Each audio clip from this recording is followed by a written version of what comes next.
How to cancel Uber One subscription on iPhone. Hello everyone, in today's tutorial we'll show you how to cancel your Uber One subscription using your iPhone. Whether you're looking to save some money or just no longer need the service, this step-by-step guide will help you through the process. First, unlock your iPhone and open the Uber app. Ensure you're logged into the account and the Uber One subscription. In the top left corner, tap on the three horizontal lines to open the menu and select Account.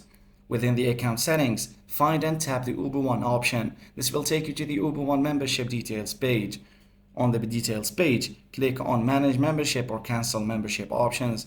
Tap on it to proceed. The app will prompt you to confirm your cancellation. Follow the on-screen instructions to complete the cancellation process.